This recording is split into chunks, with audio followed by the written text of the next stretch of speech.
Welcome everyone to a new episode of our pilot season, Break Up the Daily Grind.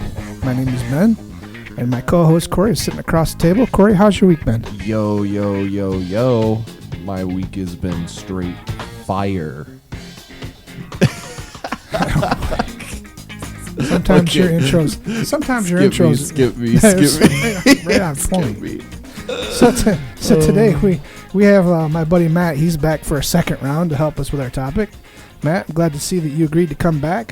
Our shenanigans must not have scared you too much. We don't usually get second returning guests. That's a fun topic. That's a fun topic. Good.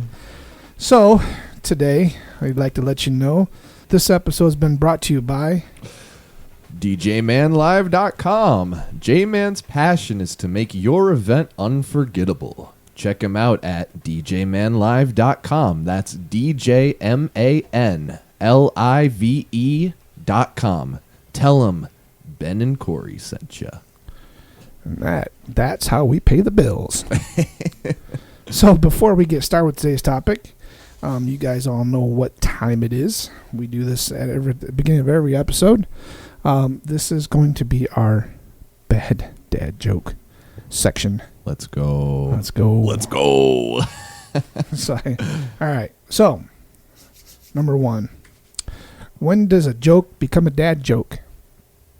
Oh, some lore. All right. When? When it becomes apparent.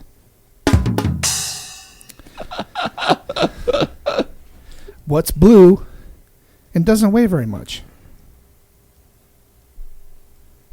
I don't know what. Light blue.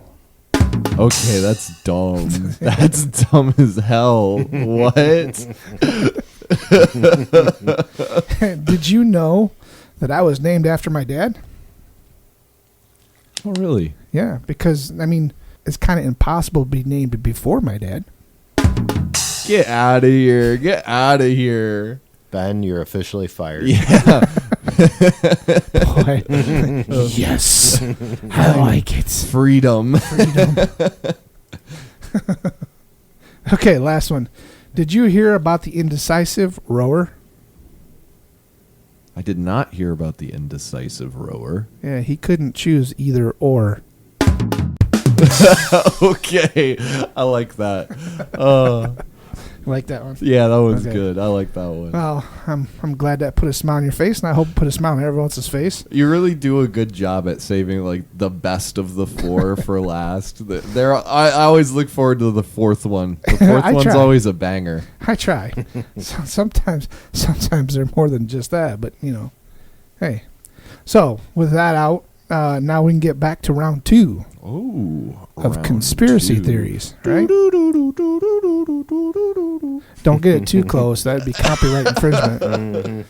Because I tried to find the one from Ancient Aliens. No, I tried to find the one from X-Files. Yes, I couldn't. You had to pay for it. That sucks.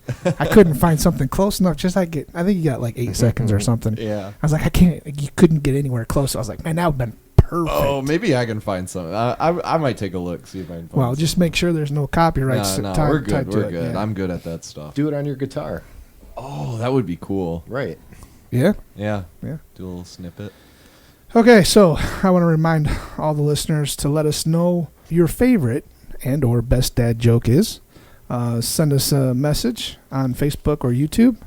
And if that's not your thing, you can always drop us a line at mo9studios@gmail.com. Okay, so last week we talked about a few theories, like Roanoke, Virginia, Bigfoot, Portlock, Alaska, and what was the other one? Oh, that's right, we didn't make it to the moon. No. Well, because we talked about. I remember you had another one. We did talk about the moon quite a bit. Yeah, at the beginning, and then the Curse of Timor. That was the other one. Yeah, that was the other one. That was cool. Yeah. Yep. So, and for just as after the fact, I was looking for some more stuff. Yeah. And I come across some more of the moon landing stuff. Right? Yeah. So remember I asked, did anybody actually look at the moon to see if the flags were there? I'll be a son of a gun. They did. Really? They looked. there was actually, which I didn't know this, there was 6 flags in total that were planted. And they used lapse photography to take photos of the moon where those flags were located at. So what they were doing is they were trying to see the shadow cast from the flag. So they used the lapse photography to see if they were still there, right? But those photos prove that somebody had to be there to plant the flag. So because the lapse photography shows it changing with the position of the moon. So I guess most of them are still standing. I think there was 1 or 2 that had fallen. I don't think they verified those were there. I think it was Neil Armstrong or whatever said when they took off, the propulsion for the motor knocked that one down. But the rest of them, and they showed the pictures. You could see the lapse photography where you could see the flag, the shadow from the flag from the sun. Changing. So that was kind of cool. But it took them. They didn't do that until like 40 years after, right? So. Trick photography. They had a guy build a house on the moon, but on the dark side, so you couldn't see the house. And then he'd come out every day and change the flag positioning, so that whenever they took photos of it, you are goofy. I can't even continue. No. Besides, they didn't build a house. They built a military base on the other side. I was pulling so much stuff out of my head. A military base. Well, yeah, the lizard people built one on the other side of the moon, so we just rent from them, Oh yeah, and all the craters on the moon are because it's a nuclear test site for them. Yeah, I always wondered why they didn't. Of course, we quit going. Supposedly we quit going because it lost interest. But there's so many advancements that we could do if we would just go there, or even farther out in orbit, and do the tests that we need. We could do a lot of stuff that we can't do here on Earth for safety reasons. Yeah. I don't understand why they don't do that. But probably a lot more expensive to do a bunch of tests in space than it is to do them right here on Earth. Well, if the tests fail, obviously it's a complete loss. But, if you're trying to figure out how to, say, build fusion generators or something, if those fail, you'd be better off having nuclear bombs on the planet instead of a fusion bomb. Right. But or manipulating atoms like CERN. Well, yeah. Chernobyl. Yeah, you've heard of CERN, right? I've heard of it, but I don't necessarily. I can't recall exactly what that is. Well, the rumor is that they have like portals. Oh, you talking about that? Yeah, you talking about the collider? What the? Yes, the CERN Collider. The hell is it called? It's huge. Oh, Collider. The CERN Collider. Right. It's like the size of a building. It's huge. Small town or something, built in the mountain. Yeah. Yep. Where they make different. They try to make different molecules or something. So, yeah, they could do that on space. That way, if it blows up, it doesn't. It just kills whoever's on the thing. Yeah. But that's what they sign up for. So, so I was looking at the JFK assassination. Oh, Matt's eyes got about that big. He's like, yeah. So cut me a slice of that cake. Yeah. And as I was looking, I found a few articles, and the funny thing is that conspiracy actually goes, because he was killed in 1963. That theory actually starts back in 1948. Now, that's weird, right? How does a conspiracy start before the assassination? Like a plot conspiracy? Yeah, well, so this is how it lays out, right? So, in June of 1948, there was a document written it was called the National Security Council Directive, right? And that started term, right? Air quotes, plausible deniability. Right? This gave the highest sanction of the U.S. government a broad range to do covert operations. Right? So anything that would be, wrong, this plausible deniability gives them the right to do that. It creates a loophole. Well, we didn't do it. You can't prove that we did it. So, and that actually started, like I said, 48, under the leadership of the CIA, which started right around that time too. What was his name? Alan Dulles. So he's the one that started the doctrine of plausible deniability. That gave them the green light to do like I said, all kinds of weird shit, assassinations, conduct secret military operations, overthrow governments, all kinds of crap. So, and what I found was that the CIA, which was actually made by Truman, right?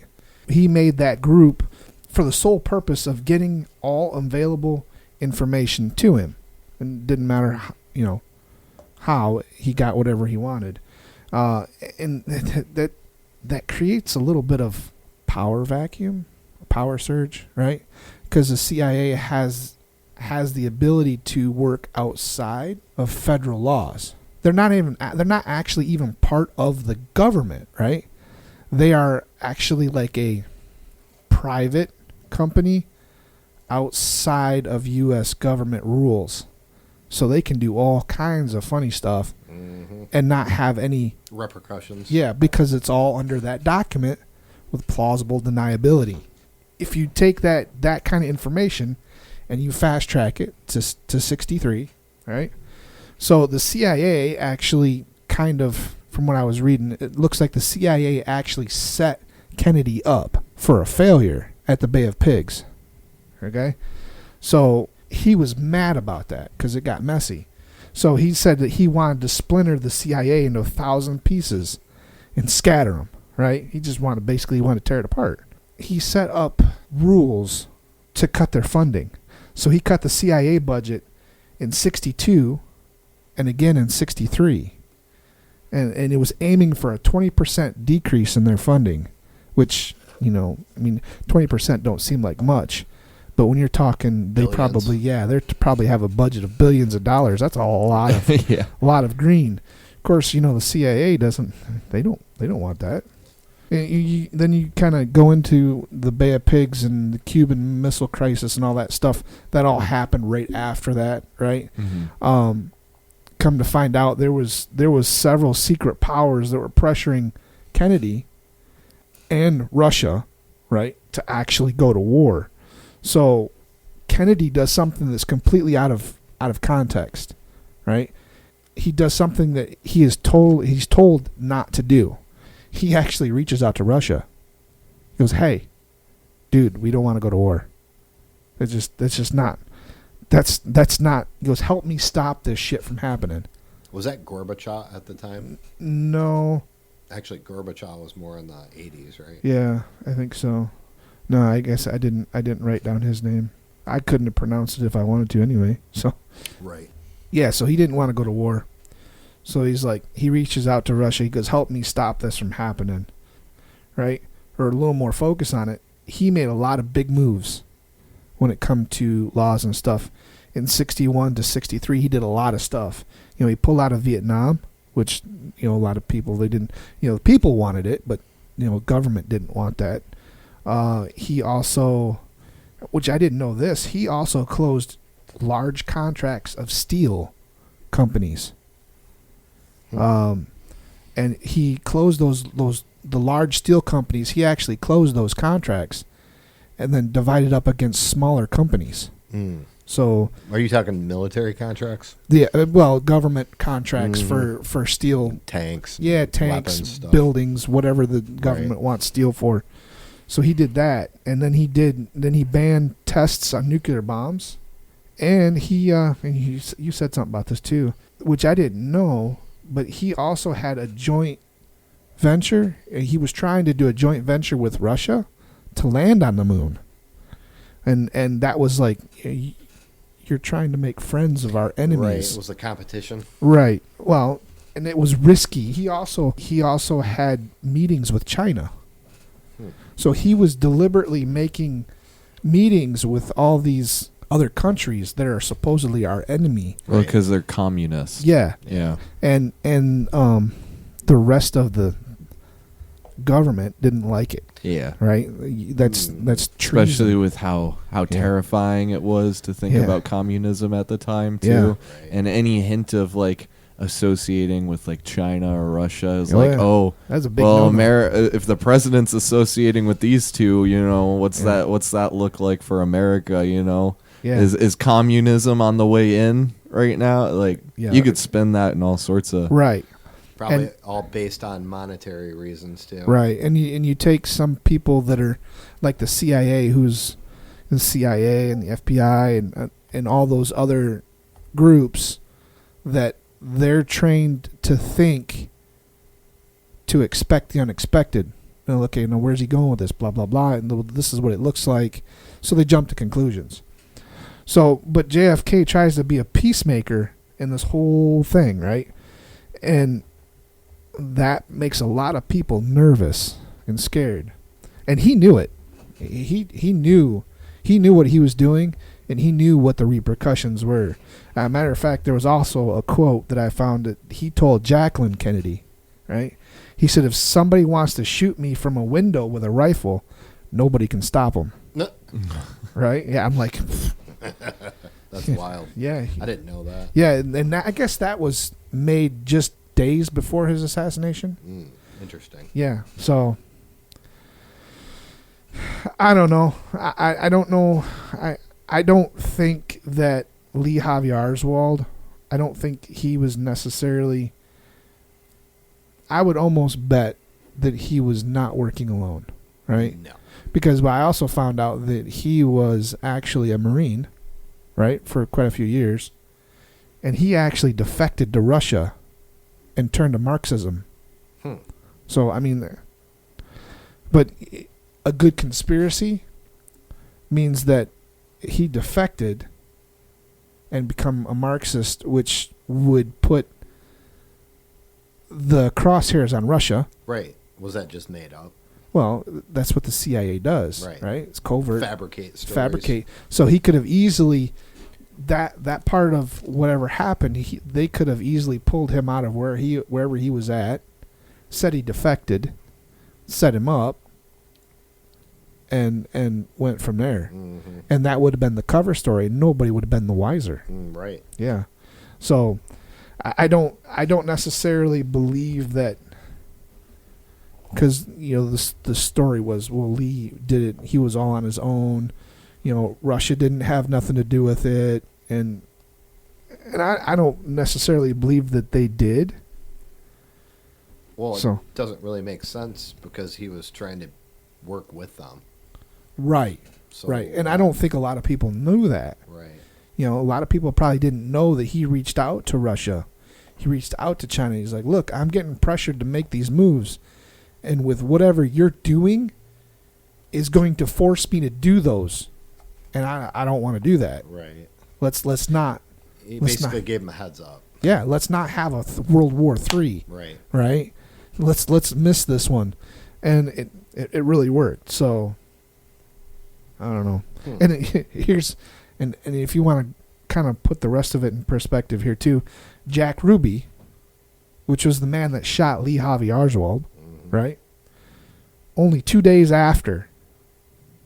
Shot him 2 days after this whole thing happened. And Ruby was never put on trial for a murder of anybody.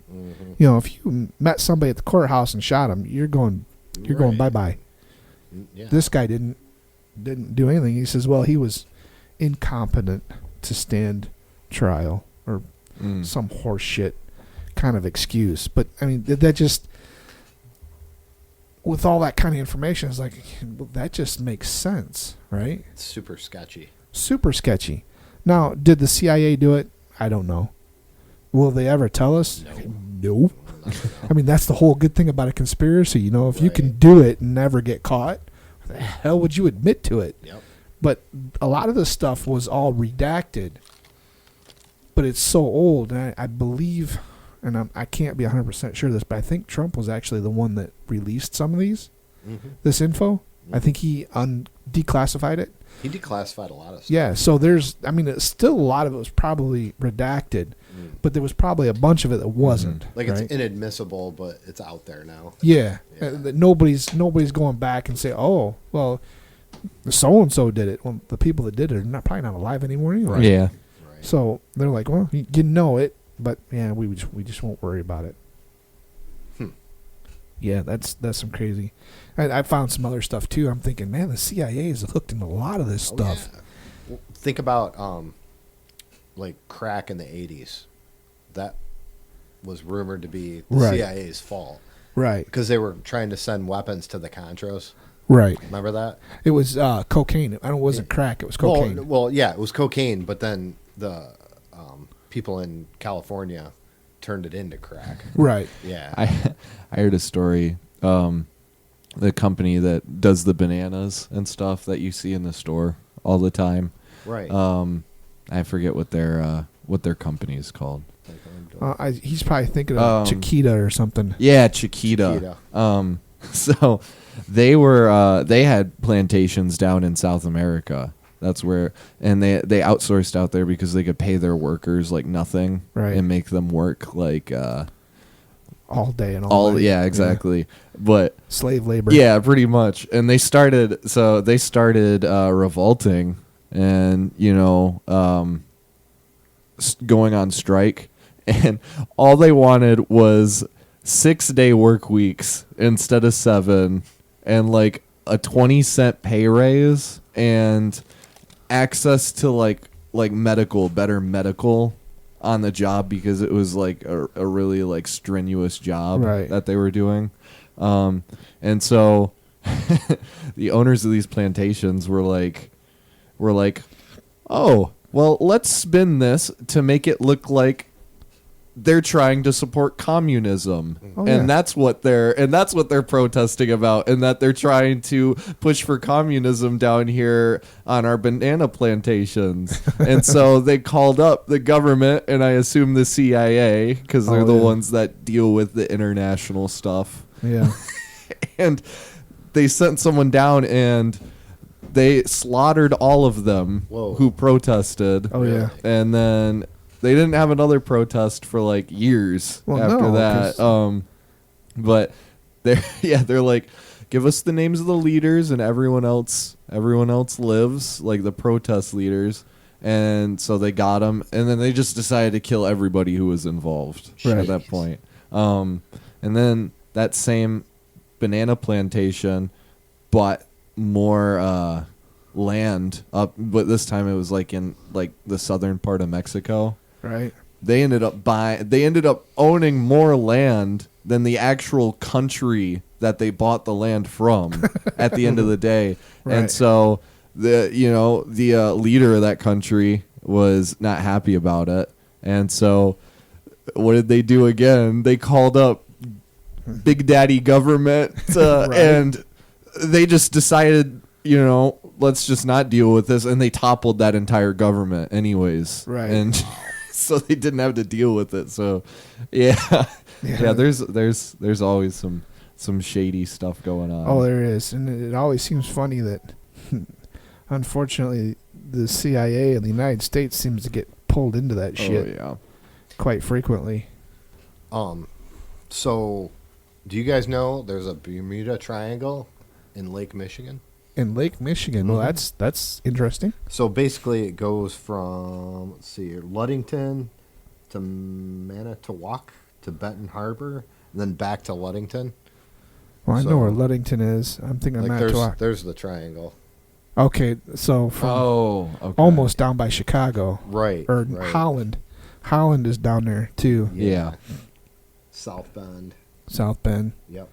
So basically, since the 1700s, 1800s, there's been like disappearances and all kinds of weird things that happen there, and so it's a UFO base, right? That's another thing. They were talking about lights and stuff like that. But in I think it was 1890, there was a ship that went out, and they like lost contact with it and basically found it upside down, right? And no crew. And I think it was a crew of like 30 people or 40, somewhere around there. And anyway, so they brought it back, rebuilt it, And the captain that was supposed to go out on this first voyage out, since it had been rebuilt, had a dream. And in the dream, it told him not to go. 'Cause something bad was going to happen. So he just made something up, said he was sick or whatever. He can't go. Right. So this ship went out with a new captain. And same thing happened. Flipped over. That was in the same area? Roughly, yeah, in that triangle. Mm-hmm. I wonder if it was going across to... Must have been going across to Wisconsin or whatever? Maybe, yeah. Yeah. And then there was a big freight ship that they found on the bottom of the lake. It was like split in half. Yeah. Like a huge freight ship. Yeah. I can't remember when that was, though. Maybe like early 1900s. But, in 1950, there was a plane with 50 people on it. Yeah. And that just disappeared without a trace. Probably in the bottom of the lake. Right. Well, once it hits, if that was the case and it hits the water, it's going to disintegrate anyway. Sure. You ain't never going to find a plane anyway. No, and we didn't really have much technology in the 50s. So. It's not like we had GPS in the 50s. Right, or it got beamed up by a UFO. I don't think they would beam it up. It'd have a better chance of running into it. Maybe it was the mothership. Oh, jeez. Got the size. Yeah. He's like, hey, we'll just take that. What's this little thing floating there? What's this mosquito? They won't miss that. No, they won't miss that. And obviously we didn't. Right, exactly. But yeah, there's just been all kinds of mishaps and disappearances and different things. So kind of cool. Yeah, actually, I think this sort of happened in that same area that you were talking about. Is this disappearance of Stephen Kubacki. So essentially in 1978, he went on a cross-country skiing trip over the frozen Lake Michigan. And so he ended up disappearing. Two snowmobilers ended up discovering his ski poles and all of his equipment. But no skis? But he wasn't there. Oh, okay. So he just it's like he just vanished. And so they sent search and rescue teams, and then they determined, because he was 23 years old, he was a senior in college. So they determined that he was dead, and so his family, they mourned his death. His college held a memorial service and issued his diploma for him. And then 15 months later, a motorist in Massachusetts picked him up, and he was taken to the nearest payphone. But they didn't, the motorist didn't know it was Stephen at the time. Right. He just thought it was this guy that needed a hand. And so he told his friends and the media that he'd woken up in a nearby field wearing clothes he didn't recognize, and that he had no recollection of what happened to him on the lake or in the months that followed. So he miraculously reemerged and made national headlines for a few days. And how long between the day he disappeared and the day he showed up? 15 months. 15 months, a year. A little over a year. Yeah. Yeah. Well, it takes a long time to fly to the next galaxy and back. Or maybe he was part of the CIA, and they brainwashed him to believe that he was, somewhere else. MK Ultra. Yeah, so MK Ultra. He actually did say what happened. Yeah? Yeah. It says, after almost 45 years of silence, Stephen Kubacki was ready to reveal where he went after he disappeared. His experience is much stranger and also much more believable than anyone suspects. The story involves a revolutionary organization, an idealistic terrorist in training named Nathan T. Stanfield, spiritual experiences with hallucinogenic drugs and alternate realities, the French Foreign Legion, and a young man's struggle to find a meaning during turbulent times. And so I guess he used that disappearance as an excuse to do all that. So he decided to join some religious militia? Yeah, that's almost what it sounds like revolutionary organization. So I don't really know. What was that called? Nathan what? Nathan T. Stanfield. That was just one of the things. He said he had spiritual experiences with hallucinogenic drugs, alternate realities, the French Foreign Legion. I don't. So he could just be just. That's weird. Yeah, it is weird. But I'm sure if that's part of it, I'm sure that the French version of the CIA probably French Foreign blocked Legion. all that out of it anyway. It's like TikTok has been banned. Right. Man, that's crazy. Yeah. So I always thought that was wild that he just vanished like that. A lot of people are speculating too that like he was what is it? A criminal on the run. Right. But none of his like family or like friends or associates or anything knew about it. And a lot of people think that he was wanted for crimes, whatever they may be, and that he like planned this whole disappearance. Like he went out into the middle of nowhere so that he could make it look like he got lost or abducted.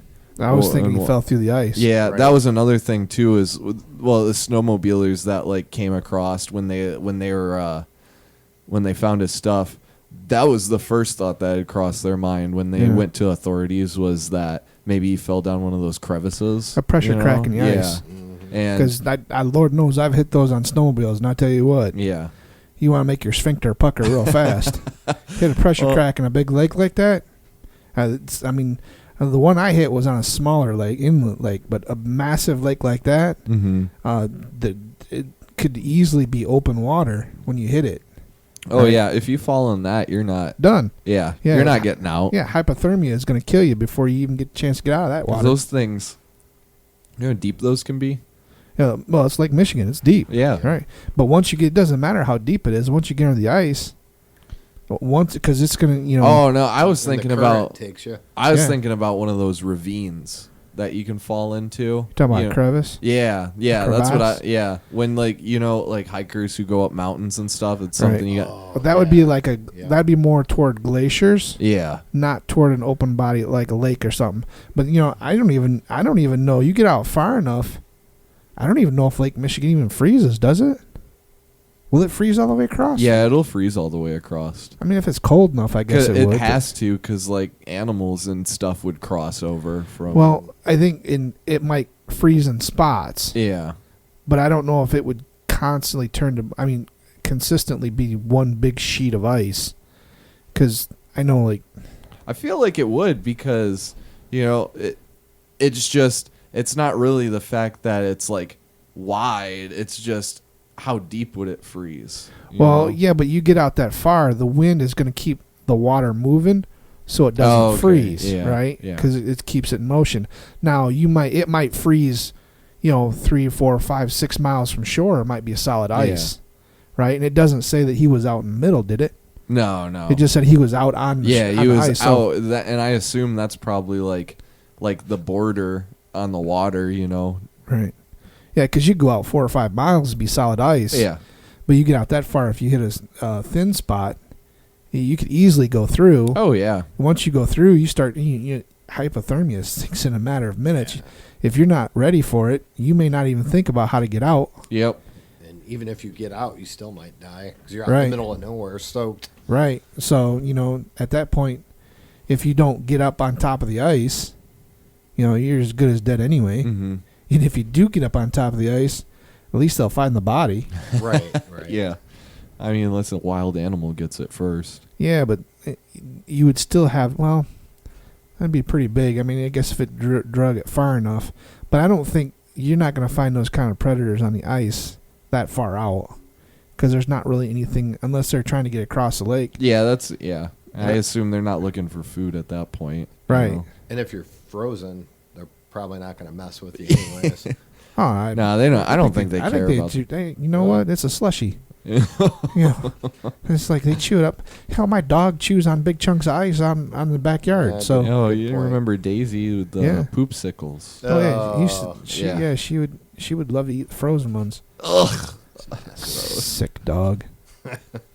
So I mean, yeah, I mean, if a body was out there, if the predator could smell it, it would eat it. There's no doubt in my mind. So yeah, cool. What's next? I had another one, but my computer decided to restart itself. Oh, beautiful. I got one, but I don't. Mine actually might hit a nerve. Yeah. Yeah. With who? Everybody but us. I was gonna say, who cares? Yeah, who cares? It's okay. Because this one's actually about COVID. Oh, is that? Oh, yeah. All Cool. right, Yeah. cool. So here's something interesting, right? So COVID hit in 2020, right?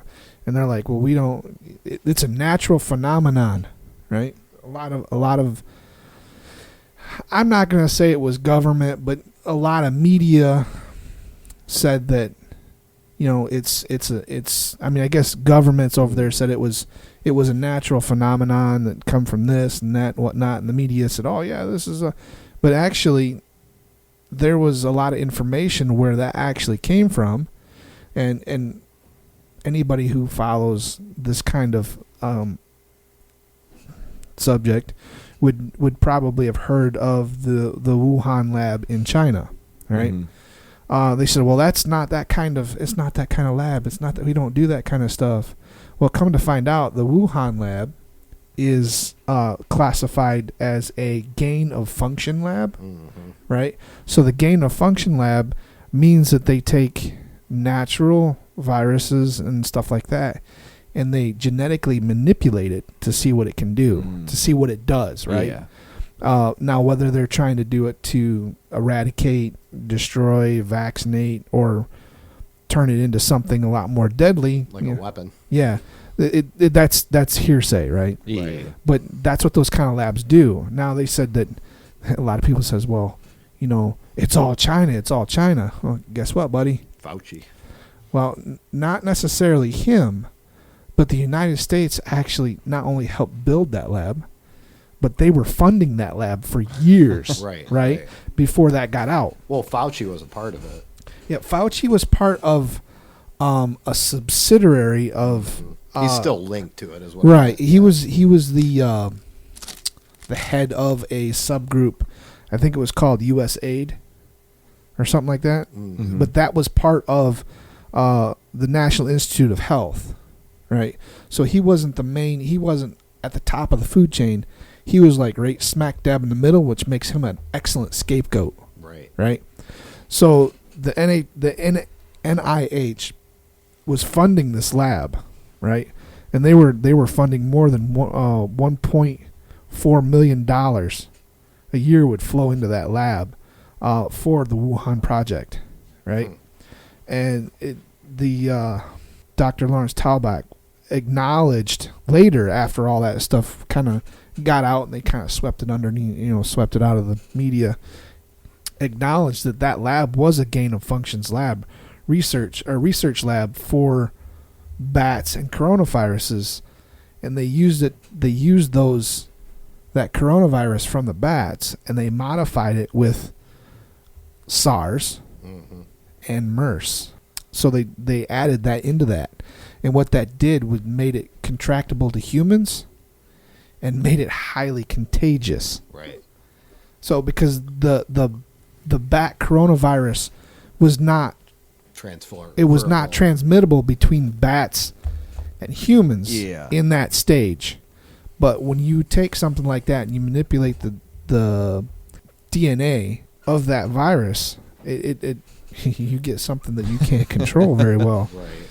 So after COVID got out, right? And I'm not going to go into the whole detail. Everyone knows how it got out and what they said it got out. But the NIH, the National Institute of Health, reported, and this is like years after when they did all the when Congress got involved, and they said they told Congress that they did not send money to that, but that was not completely the truth, because after it got out, they quit funding it, but they had already funded up until that point anyway. So it was kind of a gray gray lie or white lie or whatever you want to call it. So the original virus, because COVID is not the name of the virus, right? Right. The COVID is the disease. Mm-hmm.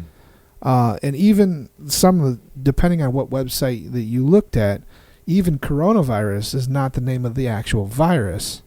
I had conflicting. One website said that coronavirus was the disease and not the name of the virus, and another one said it was the name of the virus. So I really can't. I got to kind of throw that one out.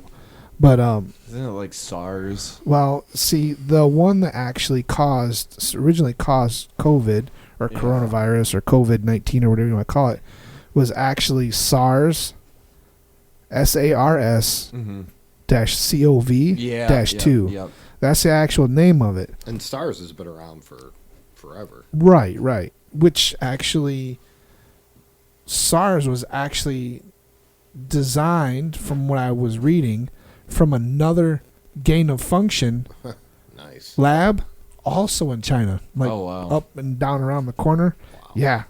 Yeah, in 2002. So that puts it 20 years ahead, right? So you take a lab invented, and then you mix it with a natural, and there's nothing natural about this virus. It's a biological weapon. Yeah. I never did figure out why they said that they were doing it for a biological weapon. Well, I don't believe. I would like to believe that when the National Institute of Health was in on it or doing the research, I don't think that they were actually saying that they were trying to figure out biological weapons. I don't think so either. So what happened? What I had heard and what I had read, and my theory is that they were doing this joint venture to try to figure out, maybe they were trying to abolish coronavirus. So they were manipulating, trying to figure out how they could destroy it. I think the Chinese government got in on it, or the elite, or whatever you want to say. Somebody said, well, once they started seeing what was happening, they're like, yeah, no, we can't continue this research because this is bad stuff, right? Yeah. This is going down the biological warfare that is supposedly against. There's treaties against that stuff. Mm-hmm. So we're just going to have to just wipe this off and discontinue this. And somebody says, that's good research. Yeah, no, you can go. We have control of this, and this is what we're going to do, right? So I don't think the government actually had their part in releasing it. But somebody did. And there was actual evidence. So China knew that the virus had escaped from Wuhan labs. Yeah. Right? A classified U.S. intelligence report says that 3 researchers from Wuhan actually were treated for that virus before people in the city actually started getting sick. So there's documents stating that the government knew about what that did and how contagious it was before it ever got out. Oh, okay. Now, if they knew it was that contagious, do you not think that if they were being morally right, they'd be like, yeah, no, we got to put the kibosh on this before it gets out. Then all of a sudden, if it gets out, darn well that shit was released on purpose. Right. Mm-hmm. I think some of the whistleblowers disappeared as well, too. Oh, of course. From the China. Something that big. Yeah. Something that big, somebody's going to disappear. I mean, why would they release it there then, If you wanted to intentionally release it, wouldn't you want to release it away from your Well, maybe population? They released it everywhere. Plausible deniability. Yeah, that was my original guess. Right. Because they probably knew how to treat it. Yeah. They knew how to control it. So if you release it on your soil, you're like, no, we didn't How release it. How could we have done it? Yeah, we didn't do it. This started got it first. Yeah, we got it first. Why would we release it on ourselves? Yeah, I assume that was probably why. Yeah. They would do it to themselves. That's still messed up though. Oh, it's highly messed up. Now, obviously all this stuff is hearsay because, right. Anybody that knows the truth is not going to obviously, if they're still alive, they're going to keep their mouth shut. Right. Because either they've been told to, or they don't want to disappear like the rest of them. Right. You know? We're just all left to speculate. Right. And the facts, there's a lot of facts there. It's just amazing how much stuff that you can find on this stuff now. I found a lot of it on wanttoknow.info. Mm-hmm.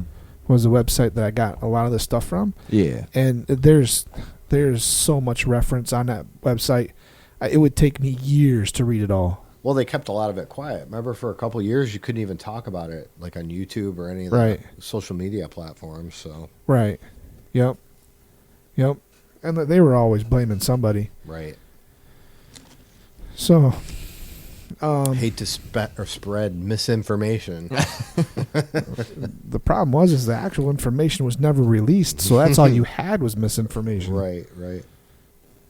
Yeah. So, and even on top of that, even the FBI director, when they did all their, because there was all kinds of council meetings that were held, and a bunch of information was released there, but even in one of those meetings, the FBI director, Christopher Wray, actually had commented in his statement that he believes that COVID-19 was most likely originated in a Chinese government-controlled lab. So everyone knew where it came from. Right. But everyone was like, no. So, like, as far as, like, the present time goes, is it just slowly petered out or what? Well, it's just like any good thing. People get tired of hearing about it. Right. Because the ones that listen to the propaganda won't listen to the real stuff. Right. The people that listen to the real stuff are tired of hearing the propaganda. Yep. So nobody's listening anymore. To any of it. Yeah. They're like, we believe what we believe. I believe what I believe. You believe what you believe, and everyone else believes what they believe. They're not going to go back and look at it because they're like, I'm tired of hearing about it. Well, there's so much misinformation out there that it's like impossible to fact check everything, and going through article after article, website after website, form after form, it's exhausting. Yeah. And so people typically settle on what they like to hear the most and what, lines up with their idea and their ideologies the most. Like, okay, that's the one. Yeah, that's the one. That's the one I'm going to go with. Yep, that's the one I'm going to go with. Not saying it's any fault of their own, because there is a lot, like nowadays, especially with how much information's out there. It's like, how are you supposed to know what to trust and what not to trust? Yeah, and like I said, there's so much reference on that website and other websites that you would have to just to take a little snippet off the website. You would have to check, massive books that were released. Big 1,000-page books or whatever they are, right? To you would have to read all that book, get a consensus of it, just to check fact 3 lines, right? I was like, no, I'm not going to do that. Yep, I'm good. It's just one of those things we'll never know. No, just like everything else, like conspiracy wise, Yeah, and at that point, you're gonna, like you said, you're gonna believe what you believe, and individuals are gonna fill in the blanks as they believe. Like, I would love to think that a lot of the stuff that we know as conspiracies, right, that always seem to lead back to the government, right? Unfortunately, ours. I would love to believe that is not necessarily the case. Like, the government is just going to, not let a good pandemic go to waste. Right. Like, we know what the truth is. It really wasn't us, but we can take this and kind of make it to our advantage. One sad thing about the whole thing is that the media, I think, lost all its credibility. Like, mainstream media lost its credibility. Nobody believes anything coming from them anymore. No. They're all corrupt, and they're basically owned by whatever party's in control. Yeah, well, not necessarily what's in control, but which one wants party to be has got the most money. Right, because anything can be bought, that's for sure. Right. I don't know. I would love to believe that, like I said, the government knows the truth, but they're just not going to let a good pandemic, a good thing go to waste. Mm-hmm. So they're going to take full advantage of it, even if it makes them look a little shady. They're going to spin it so they don't look shady, right? Mm-hmm. Regardless whether they had anything to do with it or not. Well, it all kind of helped with their agenda too. Right, that's what I'm saying. They're not going to let that go to waste. Right, not Trump's agenda, but the liberal agenda. Right. Yeah. So, like I said, there's so much stuff. Like I was picking up all kinds of like 9/11 stuff, and I'm like, geez, Louise, this stuff, this rabbit hole gets deep. Right? Yeah. Oh yeah. There are some crazy ones. Yeah, but it all, and this is the scary part. It all seems to lead back to one group. It all leads back to the CIA. I went and I just kind of went down. I just kind of started glancing at other stuff, right? Yeah. I was glancing at the 9/11 stuff. Right. I was glancing at. I even was getting into psychological warfare stuff, and all these secret groups or plans were actually real. They've all been verified. We've heard about them before, right? But they all tie back to the CIA. Oh man, every one of them. I'm like, Ben's gonna be missing now. Yeah. They're tracking my stuff. Mm-hmm. Maybe we just cut it there and go down to something else. We don't want to blow it all. I got a goofy one. Okay, good. Let's change the mood here a little bit. So this one is the birds aren't real conspiracy theory. Heard of that one. Yeah, this one's really funny. I like this one. This one's it's a satirical conspiracy theory. So just a little snippet of what it is so the movement claims that all birds in the United States were exterminated by the federal government between 1559 and 1971 and replaced with look-alike drones used by the government to spy on citizens. The specifics of these theories are not always consistent, not unlike actual conspiracy theories. They claim that the birds sit on power lines to recharge themselves, that birds defecate on cars as a tracking method, and that U.S. President John F. Kennedy was assassinated by the government due to his reluctance to kill all the birds. See, it goes right back to that, right? Yeah, sure. That was another ding in that one. What's funny is we're not that interesting, We're pretty boring. Why would you want to watch people just go about their daily lives? Because the people in that, now this could be a stretch, right? But people with that kind of power become very paranoid. That's the word I was looking for, paranoid. And it doesn't make logical sense. Like, they're like, well, the government's going to listen to you. Tell the SOBs, give them my phone number. I'll tell them whatever they want to hear. I'll tell them what's going on. They're like, well, because I have cameras, around the house or surveillance. Well, aren't you afraid somebody's going to hack into them? No, if they want to see, hell. Right. Or Alexa. Well, that's like... Yeah. Well, they're all this. That's, I wouldn't say the government. I would say more corporations. Yeah, for marketing. Yeah, they're listening. That makes sense. Right. Yeah. Well, I mean, you've seen that where like an ad pops up like 5 minutes after you got done talking about something. Yep. That's targeted advertising. It's a real thing, and they pick it up when you're talking because you got your phone on you or your computer next to you. Or, right. Like you said, Amazon Alexa. Well, the good thing is that you get poor cell service in here. Yeah. And this is all recorded, and then it's cut. So they're not listening to this part unless they're streaming it. They're not listening to this. Well, it's like Grandpa all the time because he's terrified to get on the computer to do anything. Yeah. Because he's like, so is my mom. I don't want anybody hacking my Gmail. I'm like, Grandpa, they don't care. No one cares enough to hack your Gmail. Right. They're not like no one like you're so insignificant. Right. To like someone just trying to hack it. they're not going out of their way to look for you. They're going to set up things that hopefully they hope you trip into. Right. But they're not actively just like, oh, this guy right here's computer's on. Let's target him now. I would say that's partially true.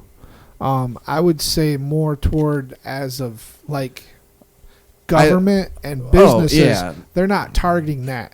But scammers and black hats and stuff like that, they will target Gmails and stuff like that. It's like a phishing scam. No, they're not aggressively they're not just like, all right, getting on. Who am I going to hack today? Right. They're not doing that. They're just randomly. They passive. Yeah. They passively do it. They're like, I'll throw a couple of these out here, like fishing lures, like you said. Yeah. I'll throw this out here and this out here, see if I get a few bites on that. They're not just actively like, oh, look at this guy at 123 Jefferson Lane right now on his computer. Oh, there he just typed in his bank information. Let's No, they're looking for you to give them. Yeah. They want to do as little work as possible to. It makes it easier if you give it to them. They don't have to. It's not quite as illegal because you voluntarily gave the information. Right. So maybe the birds could be working for who is that, Bezos? So there was a protest in 2021 of some people supporting it. They were doing a demonstration in front of Twitter's San Francisco headquarters, demanding that the company change its bird logo. Wow. Oh boy. Oh man. Well, it's not Twitter anymore. It's what, X? It's X, because what's his Elon name? Musk. Elon Musk. Yeah, Elon. Yeah. Which I just saw that as off in left field here, that he's actually gonna be part of the government now. Yeah.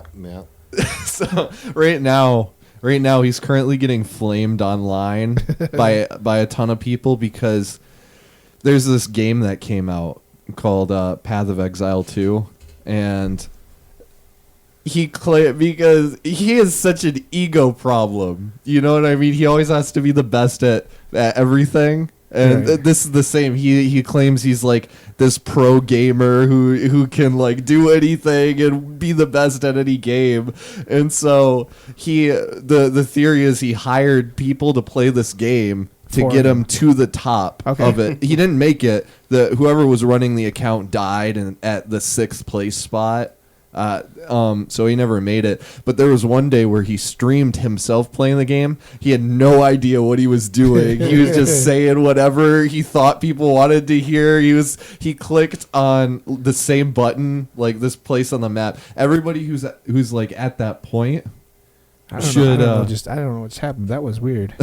Everyone who's played up to that point should know like exactly what to do, because it's rinse and repeat. But he's sitting there trying to click this thing and it's not working, and he doesn't know why, because the man's never touched it before in his life. And so people start calling him out on his own like social media platform, and they started calling him out. So he started taking away all their verified check marks and stuff. Yeah, that's petty. Yeah, because he's a toddler, man. Right. Well, you get somebody that's got that kind of money that's either I don't follow him very close, right? So I don't either. I just see what others post about he may be as intelligent as everyone thinks.